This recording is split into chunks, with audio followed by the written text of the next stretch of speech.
Picture this. You are hidden behind a marble column deep within the Vatican. The year is 1501. The air hangs heavy with incense, but beneath that sacred perfume is something more intoxicating, something darker. Flickering candlelight casts trembling shadows across frescoed walls that were meant to honor saints. But tonight, they will witness a spectacle that would have made even pagan Rome blush.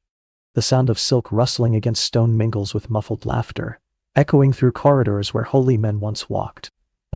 Your pulse quickens as you realize you are about to witness not prayer, but the most scandalous evening in papal history. An orgy so infamous it would be whispered about for centuries, the Banquet of Chestnuts. Outside, the October air carried the scent of roasted chestnuts, a humble treat sold on Roman streets. But, within Cesare Borgia's Vatican apartments, those same chestnuts would become props in a performance of depravity that would forever stain the Catholic Church's reputation. 50 courtesans, summoned to amuse the Pope's family and their guests, prepared themselves for a night of shocking abandon. And somewhere in the room, quill in hand, stood Johann Burchard, the papal master of ceremonies, who would record the events in Latin with the precision of an accountant and the dispassion of a witness too seasoned to flinch. His dry notes, preserved in Vatican archives like a forbidden confession, ensure that what unfolded that night would never truly be forgotten. To understand the weight of this scandal, you must also understand its stage. Rome in the late 15th century was a city of contradictions. By day, pilgrims arrived at gilded altars, their prayers rising like incense toward heaven. By night, the same streets became a marketplace of flesh and indulgence. Priests drank alongside soldiers, merchants, and courtesans. In this world, salvation itself had a price tag, often measured in gold ducats. The papal court was no different, if anything. It was the very marketplace where sin and sanctity collided most brazenly. And at the center of this vortex of power and desire was the Borgia family. Cesare, the Pope's ruthless son, orchestrated the evening. His sister, Lucrezia, whose beauty and marriages had already made her both pawn and rumor, would be present. And presiding over it all was their father, Pope Alexander VI, born Rodrigo Borgia, a man whose hunger for power had carried him from the dust of Spanish roads to the marble heart of Christendom. Tonight's scandal did not emerge from nowhere. It was the culmination of years of ambition, corruption, and unchecked appetite. To grasp the meaning of the chestnuts scattered across that Vatican floor, we must first return to the beginning, when Rodrigo Borgia was still a young Spaniard, his eyes fixed on Rome, and his destiny already marked by both fortune and vice. Rodrigo Borgia was born on January 1st, 1431, in the Spanish town of Extiva, near Valencia. The world he entered was provincial, its dusty streets far removed from the marble splendor of Rome. Yet fortune had already marked his path. His mother's brother, Alfonso de Borja, had risen within the church with careful cunning. By 1455, Alfonso would ascend to the papacy as Calixtus III, and in that moment, Rodrigo's fate was sealed. Nepotism, long the lifeblood of papal politics, became his inheritance. At just 25, Rodrigo was made cardinal deacon. Not through divine calling, not through sanctity or service, but through the raw mechanics of power. Rome in the mid-15th century was not merely a holy city, it was a crucible where ambition burned hotter than any prayer candle. The papal court was a theater of wealth, where salvation itself was a commodity. In such a world, Rodrigo thrived. He arrived in Rome with a hunger in his eyes, his ambition burning with a clarity that left no doubt. This was not a man seeking heaven but dominion. The eternal city he stepped into was itself a paradox. By day, it dazzled with sanctity. Pilgrims streamed through basilicas, kneeling before relics, their whispered prayers weaving into clouds of incense. But, by night, Rome revealed its other face. Streets where courtesans paraded more openly than saints. Taverns where the blood of vendettas mingled with spilled wine, and alleys where assassinations were as common as confessions. Dante, had he lived then, might have written a second Inferno, for the contradictions of heaven and hell were etched onto every Roman street. Rodrigo saw in this chaos not decay, but opportunity. He mastered the art of accumulating wealth, securing benefices across Europe as though he were a merchant hoarding precious gems. His appetite for grandeur rivaled any secular prince. Palaces rose under his name, banquets overflowed with delicacies, and his coffers grew heavy with gold. To many Romans, he appeared less a man of God and more a Renaissance lord draped in clerical robes. Yet in the church of that age, such duplicity was no scandal, it was a path to survival. Still, Rodrigo was more than just another ambitious cleric. He understood power as few others did. To him, morality was a costume, one to be donned when useful and discarded when inconvenient. Nepotism was not corruption, it was a ladder, and he would climb it rung by rung until his hands grasped the keys to St. Peter's throne. The boy from Spain had become a cardinal in the beating heart of Christendom. But his story was only beginning. For beneath his silks and jeweled rings, Rodrigo carried not the humility of a shepherd, but the restless heart of a conqueror. And his family, his children yet unborn, would one day serve as pawns and weapons in a game whose stakes were nothing less than Rome itself. Even as a cardinal, Rodrigo Borgia made little effort to hide the contradictions that defined his life. The robes of his office might have marked him as a servant of God, but his appetites told another story. Where others cloaked their desires in whispers and shadows, Rodrigo paraded his with brazen defiance. His liaisons with noblewomen and courtesans alike filled Rome with gossip, yet he remained untouched by shame. For Rodrigo, scandal was not an obstacle, it was proof of his untouchable power. The most enduring of his relationships was with Vanazza de Catanei, a Roman noblewoman of keen intelligence and formidable influence. Between 1474 and 1482, she bore him 4 children: Juan, Cesare, Lucrezia, and Joffre Torcio. They were not hidden bastards consigned to silence, but openly acknowledged heirs, woven directly into Rodrigo's plans. Each child would become a piece on the chessboard of his ambition, to be maneuvered, sacrificed, or exalted as his strategies required. Rome itself seemed complicit. The city was no stranger to clerical indulgence priests with mistresses, bishops with broods of illegitimate children, and cardinals who dined like princes. But Rodrigo's excesses pushed boundaries even in this climate. He lived in palatial splendor, hosting banquets where courtiers, merchants, and churchmen mingled freely with courtesans. His table overflowed with delicacies, his cellars brimmed with wine, and his mistresses came and went with the same regularity as visiting diplomats.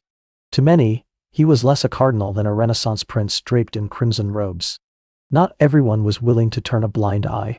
Pope Pius II himself condemned Rodrigo's behavior in a scathing letter after a scandal in Siena in 1460, where the young cardinal's conduct had shocked even a city accustomed to excess. The Pope wrote with barely concealed outrage, lamenting that such a man could rise within the hierarchy of the Church. Yet Rodrigo's response was silence and persistence. To him, rebuke from pontiffs was nothing more than background noise in the symphony of power. He knew what he wanted. Chastity, humility, restraint, these were virtues for others, not for him. His compass pointed only toward elevation, and if pleasure and scandal paved the way, then so be it.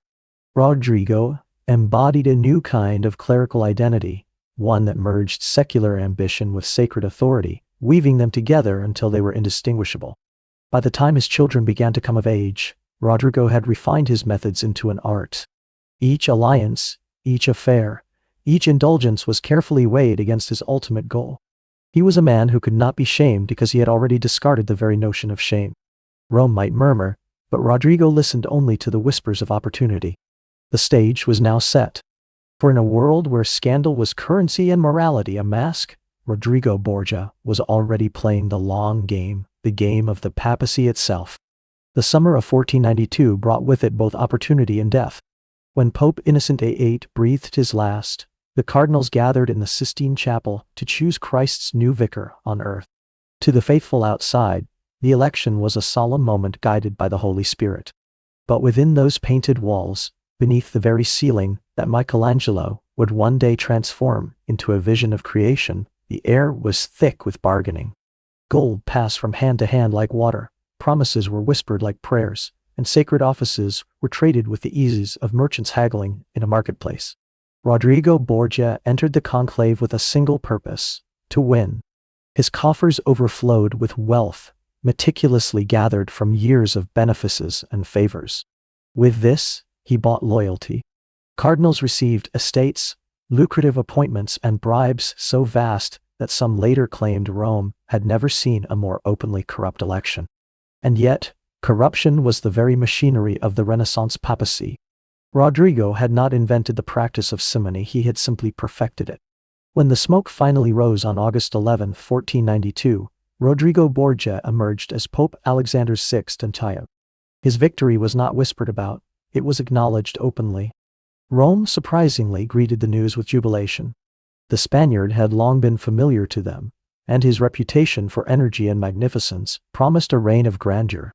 Bonfires blazed on the 7 hills, processions wound through the ancient streets, and triumphal arches rose to honor the new pontiff. To many Romans, Alexander seemed less like a distant holy father and more like a prince who could restore order to a city teetering on chaos.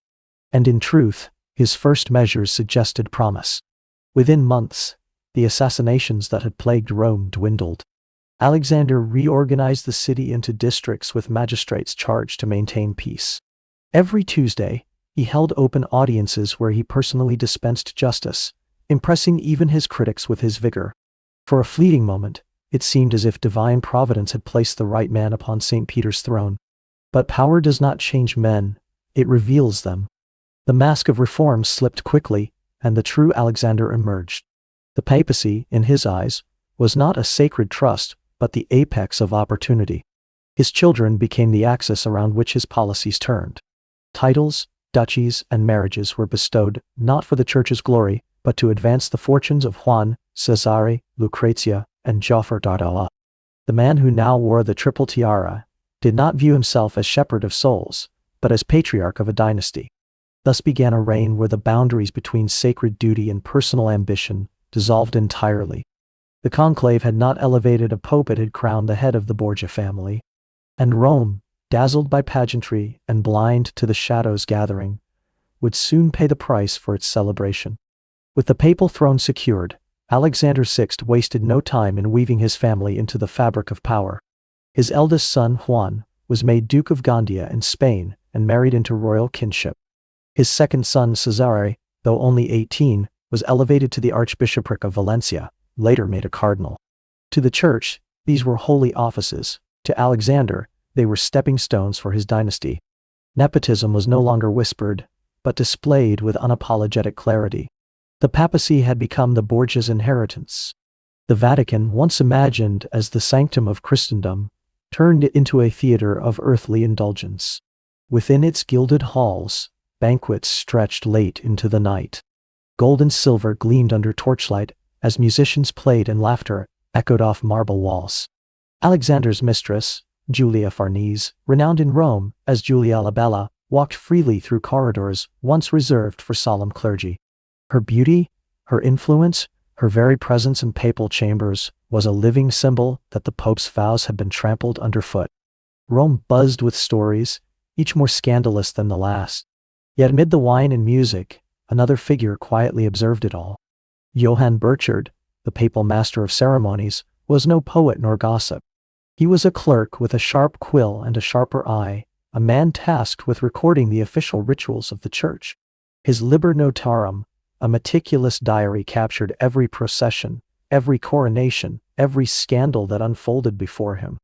Where others might have embroidered tales with outrage or envy, Burchard's notes were dry, factual, and devastatingly precise. His words, written in Latin with the cool detachment of an accountant, would one day preserve the truths that Rome's elites might have preferred to bury. Through him, history glimpses the contradictions of Alexander's court. On one hand, Burchard describes the magnificence of ceremonies that dazzled pilgrims and dignitaries alike.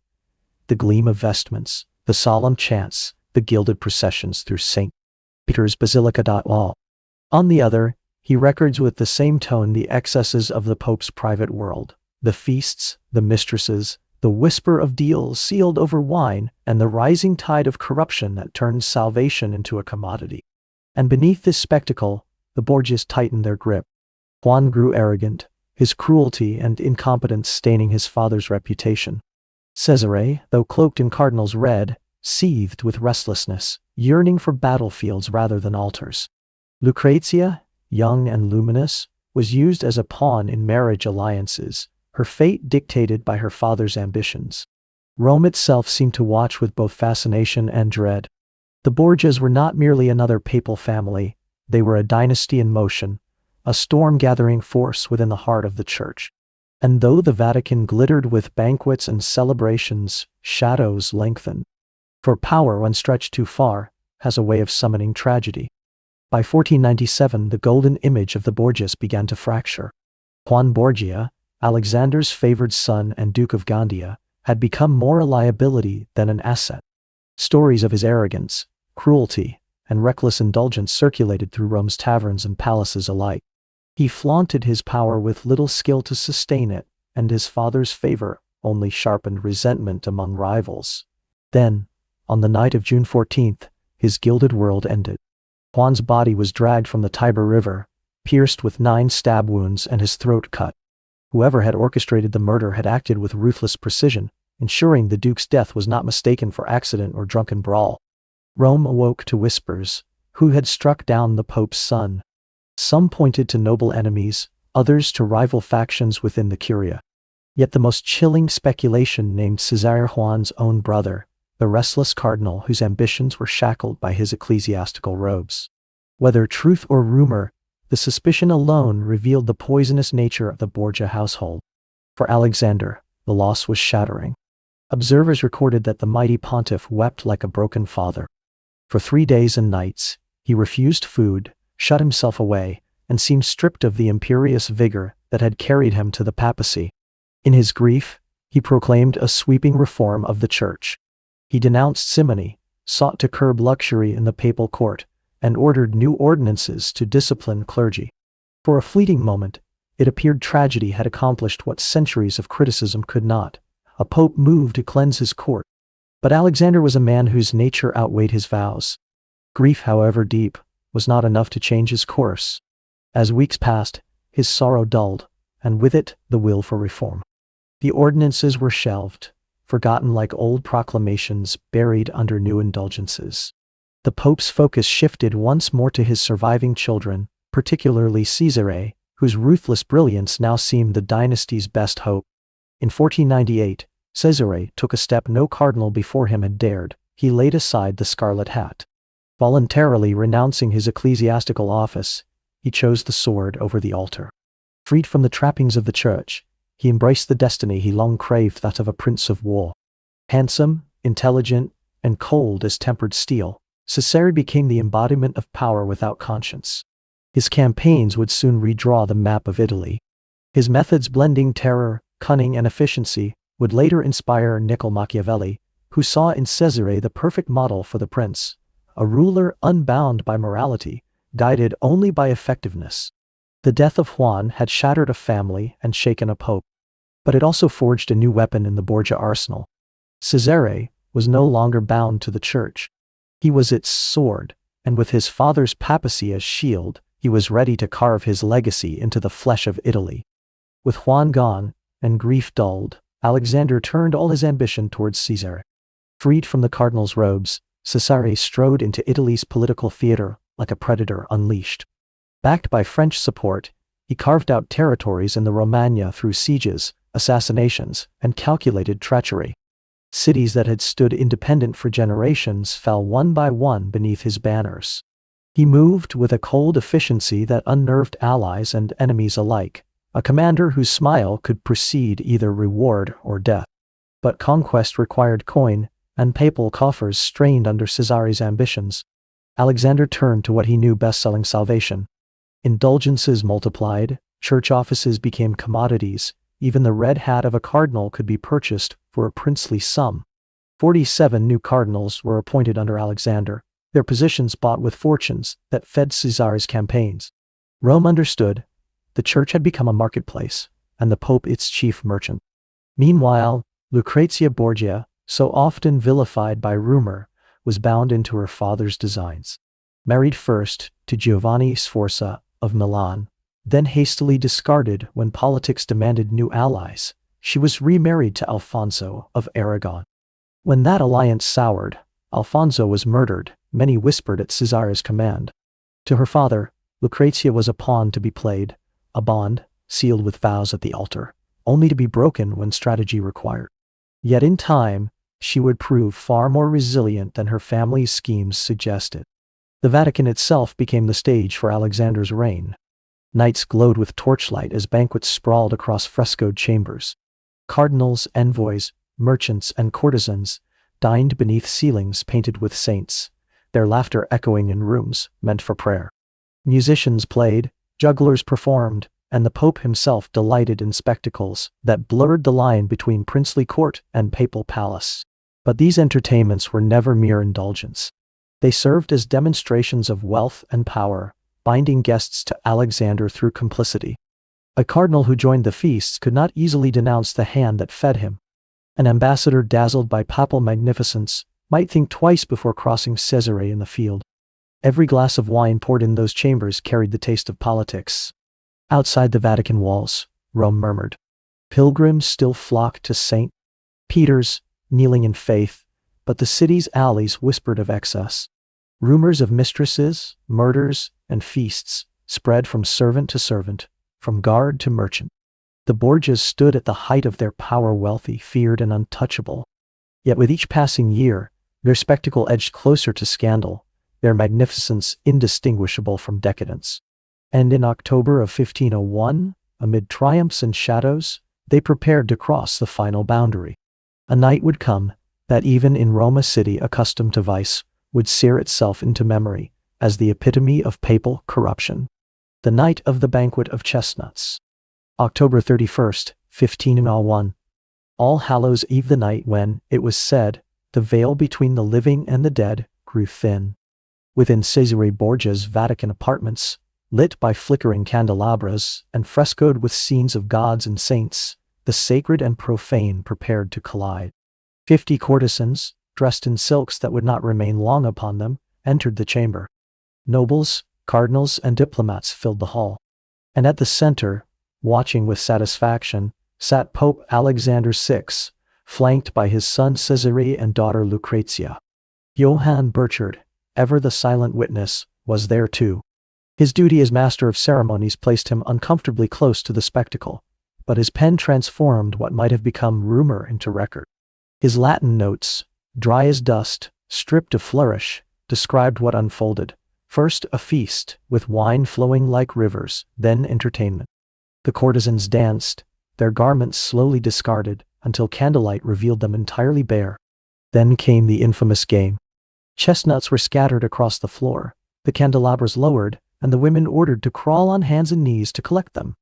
Their bodies glistened in the candlelight as Rome's most powerful men watched and laughed. The evening's climax was a contest of lust. Prizes, fine silks, jeweled shoes, velvet caps were promised to the men who could couple with the greatest number of courtesans. Servants recorded the scores, as though tallying feats at a tournament. What might have belonged to brothels or taverns was instead staged in the very heart of Christendom, under the gaze of its supreme pontiff. Burchard wrote without moral commentary, but his precision makes the account all the more chilling. When dawn broke, the Vatican returned to its outward piety. Pilgrims came to St. Peter's, oblivious. Mass was sung, incense rose, the machinery of devotion turned as if nothing had happened. But rumors spread quickly through Rome's servants and across Europe via the pens of ambassadors. Even courts accustomed to decadence were shocked. Reformers seized upon the scandal as proof that the papacy was irredeemably corrupt.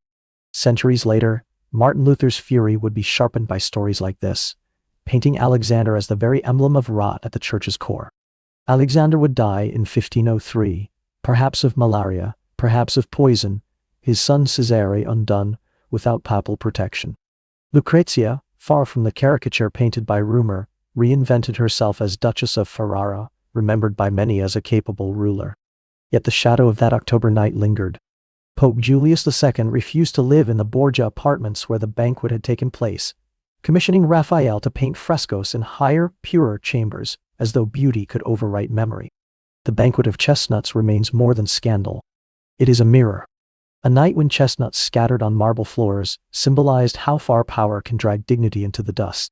A night that exposed the fragile line between sacred authority and human appetite. And a night that reminds us still 5 centuries later that the corruption of a single leader can cast shadows over an entire faith.